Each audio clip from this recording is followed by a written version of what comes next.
Dois materiais estão em fase de finalização e que eles fomentam o consumo dos alimentos. Quando nós falamos alimentos, a gente fala de frutas, verduras, legumes, os cereais, produzidos de forma sustentável. Então, está em fase de finalização dois materiais, que é o novo guia alimentar para a população brasileira. Então, é a atribuição do Ministério da Saúde desenvolver esses guias que orientem a população para uma alimentação mais saudável. E um outro material que nós chamamos de alimentos regionais.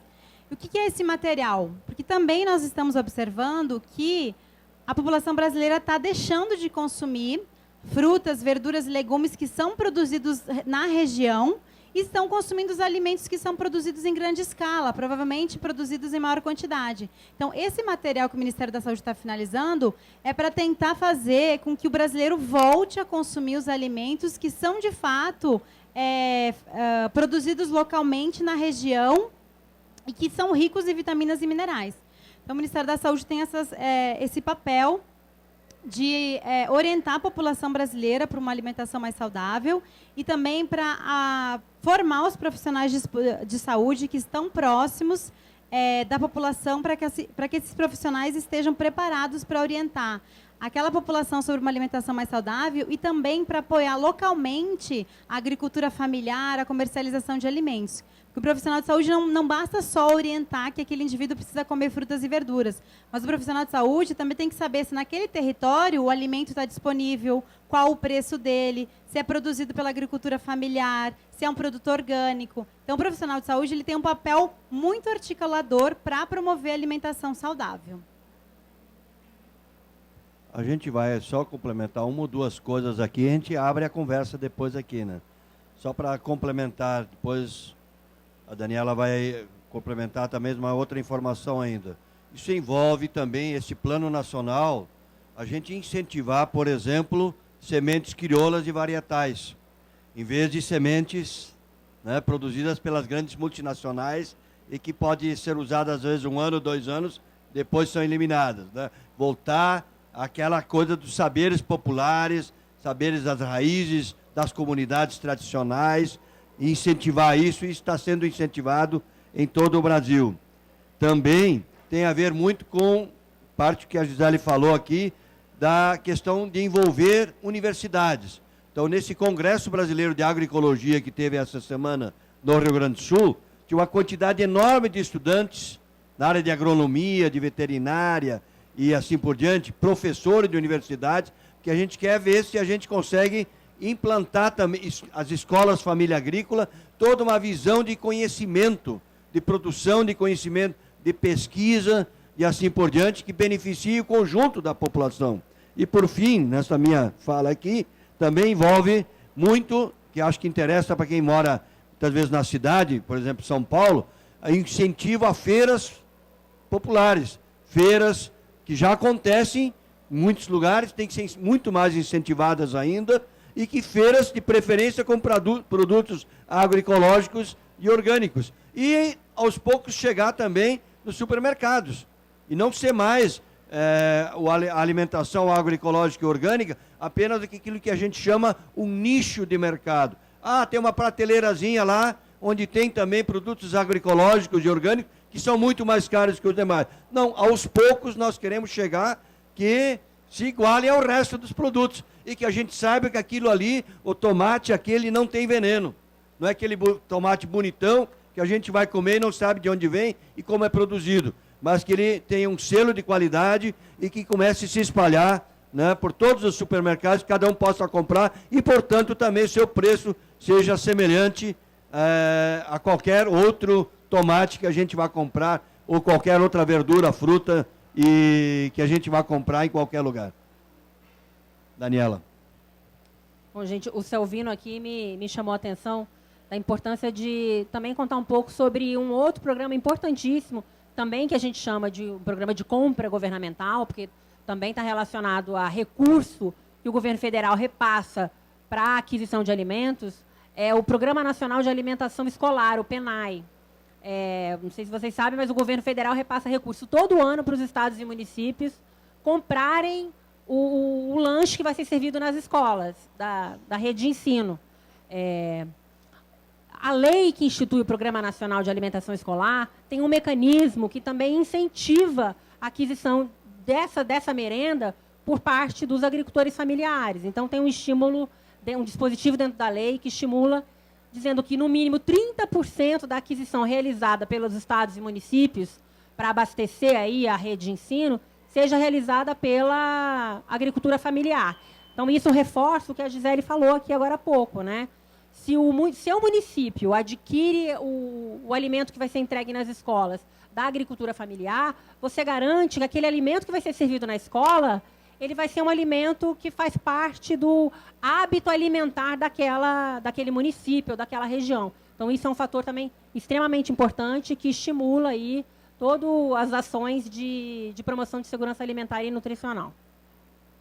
Que venha diretamente do agricultor familiar, né?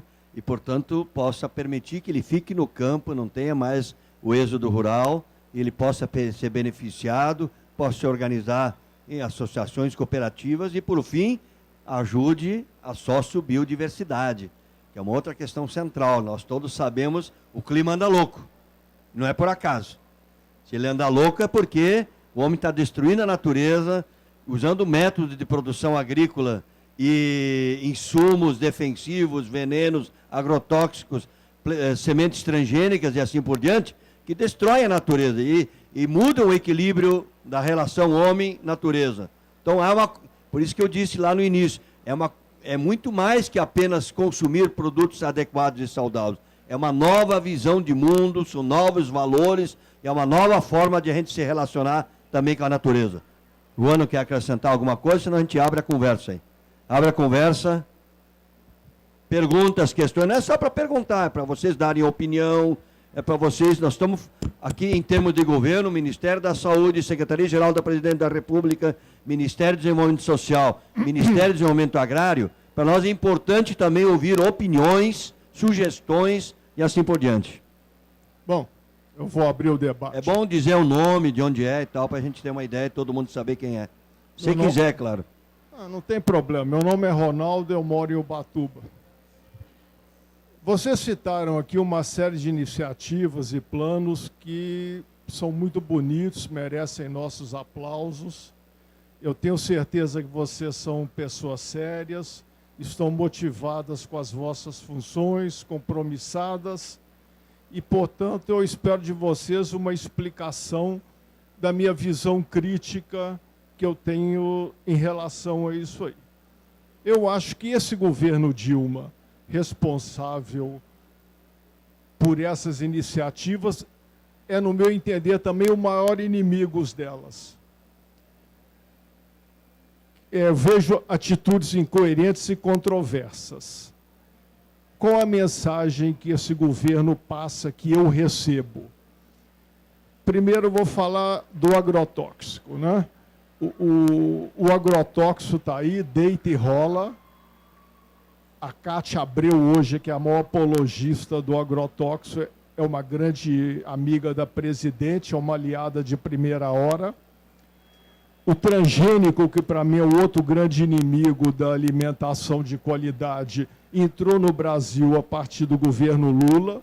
Hoje o CNT-Bio, todo mundo vê aí na imprensa que manda e desmanda. O Ministério Público, com muito atraso, resolveu tomar a iniciativa em relação a isso, mas, no meu entender, o mal está feito. E eu tenho até uma imagem para vocês em relação à agricultura familiar, que eu acho que ela é focada nas formigas, né? Um trabalho de formiguinha, cada família familiar. Enquanto isso, o tamanduá grandão está aí solto, que vai papar as formigas. A minha visão de cidadão preocupado com a alimentação saudável.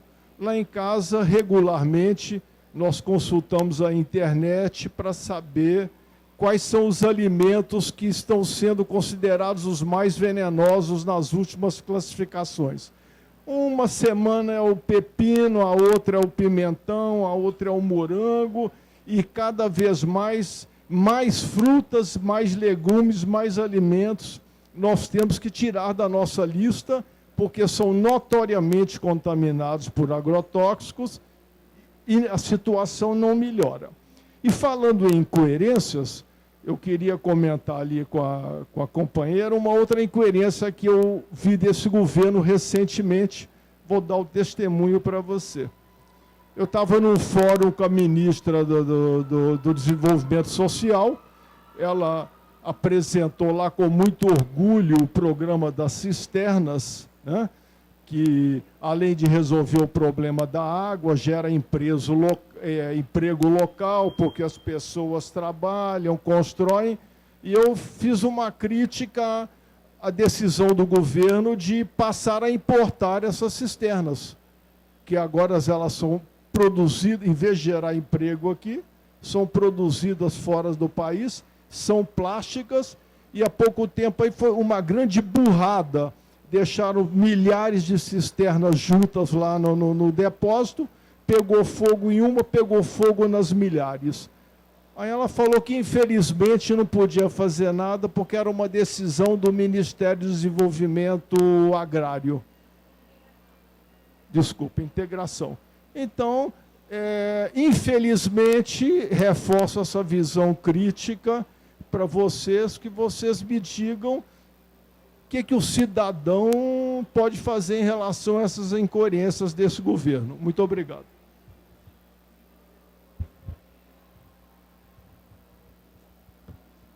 Boa tarde, meu nome é Carlos Henrique. Né? Eu queria só fazer duas perguntinhas que eu achei muito interessantes sobre a questão de incentivar feiras populares, né, em relação a produtos que não são tão tóxicos para a nossa população, né? E eu tenho uma preocupação aqui, quando fala sobre a questão da agricultura familiar, o que eu observo é que os próprios agricultores familiares, eles falam que tem uma grande dificuldade, realmente, de fazer grandes produções, porque não tem incentivo do governo, é o que vem reclamando, que não tem incentivo do governo. Quem tem incentivo do governo é o grande tamanduá, como o nosso companheiro fala, né, que pode ter grandes financiamentos, né, e o agricultor familiar, o mínimo, não dá nem para ele começar, né? E quais são os incentivos, qual é o planejamento que o governo tem para poder realmente ajudar o pequeno agricultor? Porque não está dentro da realidade, está muito fora da realidade da gente fazer, para fazer com que o agricultor familiar faça as feiras livres, que as nossas feiras sejam direto do agricultor, direto para o consumidor. É muito falta de coerência, porque nós, atualmente, aqui no Brasil, o pobre não come mais tomate, né? Nós não podemos mais comer tomate, porque nós falávamos tanto. Eu preciso dizer que a presidente Dilma é tão fora assim, de coerência, que falou, no mesmo tempo que ela abaixou a cesta básica, né, ao mesmo tempo o feijão foi lá em cima. Então, nós precisamos ter mais transparência do governo federal em relação a isso. Desculpa, mas a gente tem que fazer uma crítica que é muito... E qual que é o planejamento do governo em relação à agricultura familiar? Porque realmente é muito fragmentado, eles não têm como conseguir apoio, assim, um grande financiamento para poder dar um salto maior. É uma dificuldade muito grande, vocês sabem disso, vocês têm conhecimento disso, né? E como essas feiras populares podem chegar realmente à população para que a gente possa ter uma alimentação saudável, né? Para que a gente tenha uma alimentação menos venenosa, como nós temos hoje na cidade. E uma outra pergunta sobre a questão do desenvolvimento social, né? Isso envolve muito a questão do Ministério do Desenvolvimento Social, sobre a questão de fiscalização, controle social, sobre os abrigos que nós temos nos nossos municípios. Como é feito esse controle dentro dos abrigos? Qual que é o controle que as secretarias municipais e federal, o Ministério qual a diretriz que o Ministério faz para poder ver essa questão dos abrigos? Por exemplo, a alimentação, né, sobre a questão do controle alimentar. Porque a maioria, por exemplo, vamos citar aqui os moradores de rua, que muitas das vezes está dentro de abrigos e etc. Qual é o controle dessa comida desse cidadão? Não existe. Porque, às vezes, um cidadão é hipertenso, é diabético, mas ele tem que comer uma alimentação padrão que é fornecida para ele. Qual é a segurança alimentar que esse cidadão tem? Né? Isso aí, vamos direto ao Ministério do Desenvolvimento Social. Queria saber qual que é como é que é feito esse controle, porque até um dia desse, uns 2 meses atrás, nós tivemos aí 20 pessoas dentro de uma determinada abrigo aqui em São Paulo, que foi intoxicado por uma alimentação, né? E foi até comunicado aí ao governo, né, que essas pessoas foram intoxicadas pela alimentação, entendeu? Inclusive teve um que ficou até vários dias internado por conta disso. Queria saber qual é o planejamento, qual é o controle disso tudo. Nós temos um problema, porque houve um atraso, essa mesa era para ser às 4. Então o povo que está aí, para a mesa das 5 já está aí, né? Então se alguém mais quiser falar, né, fala, mas tente ser objetivo, para a gente poder fazer algum comentário aqui ainda, antes que o pessoal faça uma invasão aqui, ou uma ocupação aqui. Viu? Olha, é rapidinho. Meu nome é Júlio, eu trabalho numa ONG. E eu, preocupado com esse negócio de segurança alimentar, estou participando do Conselho Municipal de Segurança Alimentar. Tá? E fica aí uma sugestão para quem quiser controle. Aonde? Sumaré, interior de São Paulo. E fica uma sugestão, implementem e enchem o saco dos conselheiros de segurança alimentar com relação à qualidade de distribuição de alimentos. Tá? Eu estou fazendo isso, minha parte de cidadão, porque a Constituição nossa diz que, eu vou contradizer muita gente, não quero criar debate não, mas é verdade, a Constituição nossa não é só democrática, é participativa. E a função dos conselhos é muito importante. Tá? Agora, eu queria ver uma ação fiscalizadora do governo, e eu estou vendo aqui a falta do Ministério da Educação, né?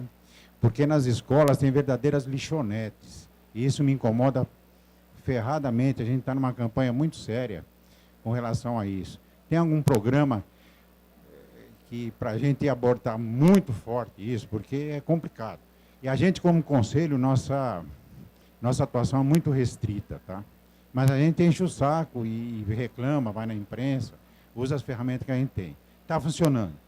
Hoje, para vocês não sabem, nós distribuímos 7 toneladas de alimentos de agricultura familiar no município governado pelo PSDB por semana. Nós somos do CONSEC também nacional, viu? Boa tarde, meu nome é Sérgio Brito.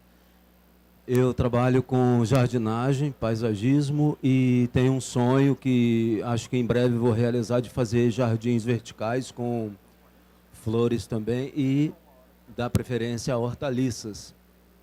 Eu tenho uma pergunta.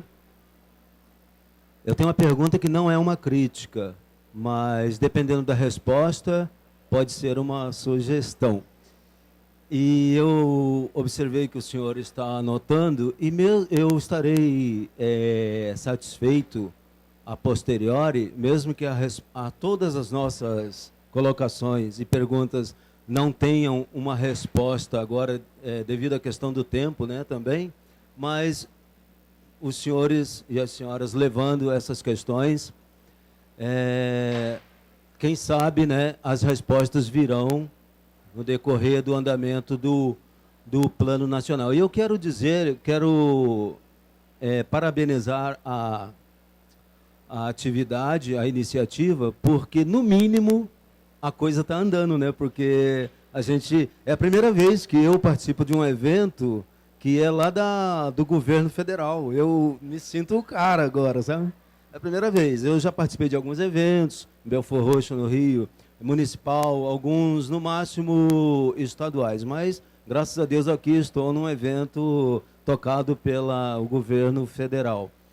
A pergunta ou a colocação é a seguinte: os senhores falaram de um plano nacional. O Brasil tem dimensões continentais, né? Talvez certamente que vocês atentaram para essa situação da questão da regionalização, né? numa região existem pragas de um determinado teor, outra região tem pragas menos. Então fica essa pergunta para a questão do plano, pelo fato de ser nacional, será que não está muito abrangente? E eu acredito que deu para entender a situação. Muito obrigado. Nós temos que... Estão nos pressionando aqui para encerrar, viu? Então, vamos ter que ser objetivos. Última questão. Sobre a água. Eu queria saber o seguinte, para chegar à água, pode achar várias maneiras. Agora, a questão do desperdício da água nas plantações. Ser mais objetivo nessa questão. Quais são as estratégias e os modelos nesse sentido? Porque só chegar à água não basta, ela tem que ter uma estratégia contra o desperdício. Aí tem alguns modelos no exterior, por exemplo, em Israel, que tem um modelo bacana, já que lá tem pouca água. Queria saber de vocês. Bom, nós vamos fazer o seguinte, quem tiver questões aqui a responder, vão colocar aqui, mas estamos disponíveis aqui ao lado depois, se precisar de alguma conversa mais específica, no stand aqui, na parte de trás aqui tem, enfim, a gente pode conversar ainda, continuar a conversa, mesmo que não seja mais coletivamente aqui, porque outro grupo está esperando para começar. Juano.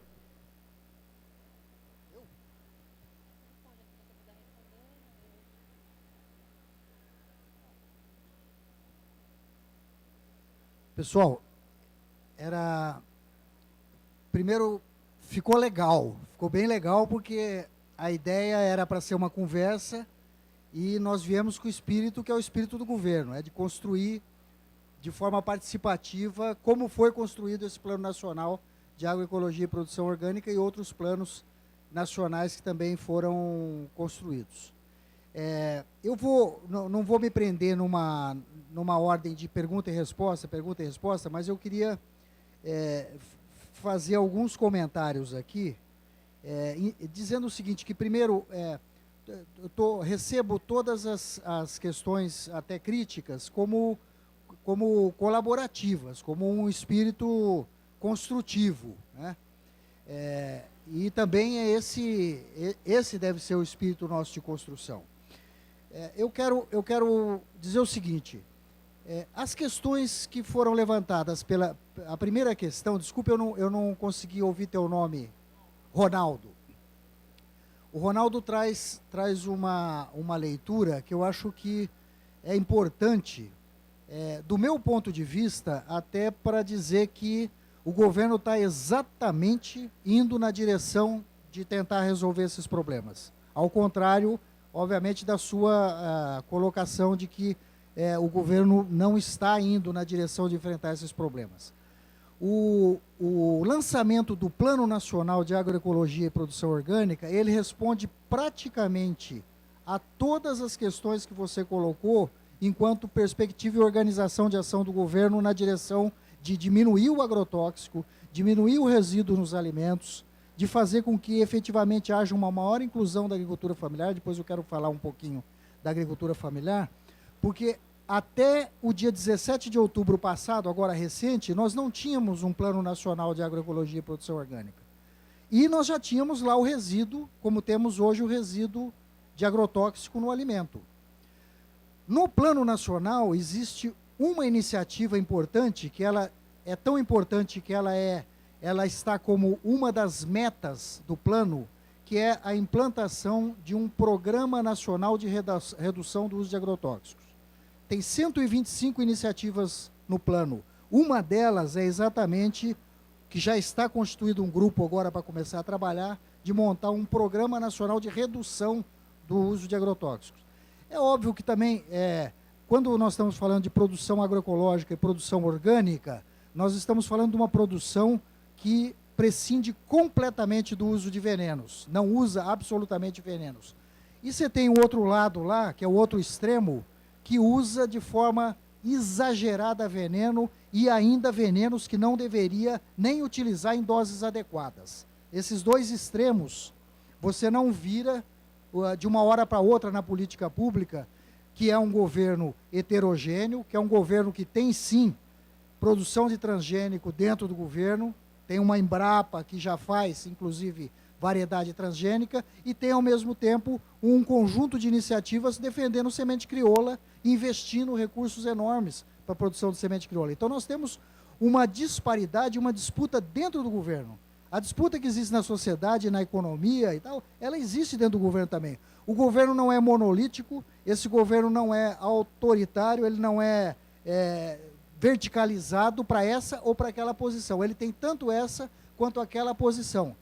Nós estamos num processo, ao lançar esse plano, eu acho que a presidenta Dilma teve uma coragem enorme de colocar lá para a Cátia Abreu, dizer o seguinte, olha, ela lançou o plano. Eu estou aqui lançando um plano, estou alocando 8,8 bilhões de reais até 2015 para enfrentar o veneno, enfrentar a produção de transgênico, fortalecer a produção de semente crioula, baixar o uso de veneno, etc, etc, etc, etc. Criar os canais de comercialização. Então, fazer educação nesse sentido, nós temos investindo, são 345 milhões só para as universidades, para desenvolvimento de tecnologia, universidades e instituições de pesquisa, para desenvolver alternativas à utilização desse modelo que está aí colocado de produção baseado em fertilizantes industrializados e inseticidas e fungicidas. Não, eu estou recebendo um recado aqui que tenho que reduzir, vou tentar reduzir, mas eu não posso deixar de fazer essa fala. Podemos. Com relação à questão de duas intervenções colocaram que esse governo está fazendo nada ou muito pouco pela agricultura familiar. Até 2002, nós tínhamos, só para pensar no investimento, no PRONAF. PRONAF é um Programa Nacional de Fortalecimento da Agricultura Familiar, que é crédito ao agricultor familiar. Foi dito aqui, inclusive, que o crédito é inacessível, é caro, etc. e tal. O PRONAF saiu de 2,4 bilhões em 2012 para, já em 2003, ir para 5,3 bilhões, e esse Plano Safra agora com 21 bilhões, ou seja, teve um crescimento de 2 para 21 bilhões. O juro varia de 0,5% a um máximo de 3,5% ao ano, altamente subsidiado. Tem linhas de crédito para a agricultura familiar que ele recebe o recurso, tem 8 anos de carência para começar a pagar, quando a atividade é uma atividade de longo prazo, florestal, etc., ou fruteiras e tal, e vai pagar em 20 anos, com 0,5% de juro ao ano. Que dificuldade pode existir? Compara isso com a taxa de juro que o agronegócio tem. Então, é altamente subsidiado, e aconteceu nesses 10 anos uma evolução de 10 vezes o volume de crédito que foi colocado para a agricultura familiar. Então, nós não temos... eu gostaria de falar muito mais, mas se houver depois uma outra rodada, eu complemento, senão eu vou prejudicar meus companheiros aqui. Bom, tentando responder aí a sua pergunta sobre o programa de acesso à água, e aí para explicar um pouquinho o debate aqui que ele nos trouxe, na verdade, eu falei aqui, dei ênfase maior à meta de acesso à água dentro do plano, que é de incentivar tecnologias de acesso à água para a produção de alimentos. A situação que você relatou aqui é específica com relação às tecnologias de acesso à água para consumo humano. Então, a pergunta é, por que construir cisternas de polietileno? E a gente sabe aí que tem algumas críticas. Eu não vou falar aqui em nome do Ministério da Integração, né? Então, para deixar claro, o Programa de Acesso à Água, ele é executado numa parceria de diversos órgãos. O MDS e o Ministério da Integração são dois dos que aportam a maior parte do recurso, mas tem a Agência Nacional de Águas, a Codevasf, enfim, tem uma série de outros parceiros. Eu acho que para dialogar sobre isso, a melhor coisa é mostrar dados. Eu tenho aqui alguns dados para você entender. De 2003 a 2010, o Ministério do Desenvolvimento Social implantou 325 mil cisternas de de consumo, né, de água para consumo, que a gente chama aqui de primeira água. Então, eu vou dar o apelido para ela. A gente chama de tecnologias de primeira água. Foram 325 mil, de 2003 a 2010. Portanto, 7 anos. Em 7 anos, a gente implantou essa quantidade de tecnologias. Com o Brasil Sem Miséria, o Plano Brasil Sem Miséria, o que a presidenta Dilma nos colocou como desafio para o governo dela, foi de 2011 a 2013, nós implantarmos aproximadamente 500, 700 mil cisternas de água para consumo. Vejam, em 2 anos, a gente teria que praticamente dobrar o que a gente implantou nos anos anteriores. Então, evidentemente que isso traz um desafio para a implementação da política. Então, optou-se que no Ministério da Integração, a parte concedia ao Ministério da Integração ia ser viabilizada por meio de outro tipo de tecnologia, que são as cisternas de polietileno. O MDS ele não apoia esse tipo de tecnologia. Ele apoia uma tecnologia que é uma tecnologia social, portanto, uma tecnologia simples, de baixo custo, e pode, inclusive, ser replicada por quem não tem recurso do governo federal, mas quer fazer com recurso próprio, que a gente chama de cisternas de placa. Então, eu não sei se alguém já viu aqui uma cisterna, mas é uma cisterna que capta água da chuva, que fica do lado da residência da família, portanto, facilitando o dia a dia dela, porque ela não precisa andar, ela não precisa colocar as mulheres e as crianças para andarem quilômetros para buscarem água. Vou tentar encerrar. Então, assim, só para te mostrar dados dessas cisternas que a gente conseguiu entregar de 2011 a 2013, que já foram 425 mil, o quantitativo de cisternas de polietileno é muito pequeno. Quer dizer, é pequeno se comparado com o quantitativo de cisternas de placa. Foram 95 mil cisternas de polietileno e o restante, para chegar nessas 425 mil, cisternas de placa. Então, assim, foi uma opção do governo de testar outros modelos e que certamente tem sido avaliada pela presidenta Dilma, pelo Ministério da Integração, em função de algumas críticas que tem sofrido. Então, eu acho que esse é o recado que eu posso dizer para você. Como o Ruano disse, o governo está sempre numa posição de diálogo, né? A gente testa modelos e quando os modelos não são identificados como não tão apropriados, a gente faz os ajustes devidos. Então, eu acho que é isso. E a última pergunta, você me perguntou sobre desperdício de água. Eu vou ser bem sincera com você. Nesse momento, a nossa preocupação é levar água para quem não tem nenhuma água. Então, o desperdício de água para a gente não é um problema neste momento, né? Esperamos que tenhamos essa preocupação para o semiárido brasileiro em alguns anos, mas nesse momento não é a nossa maior preocupação. Bom, a gente encerra aqui, né? Te agradece a presença e participação de vocês, foi muito bom. Conversa, pena que o tempo é curto, mas a conversa acho que foi muito boa, sugestões de vocês e avaliações de vocês, obviamente nós vamos levar para dentro dos nossos ministérios, como a gente sempre faz em qualquer lugar. E continuamos à disposição para continuar a conversa aí, né? Obrigado.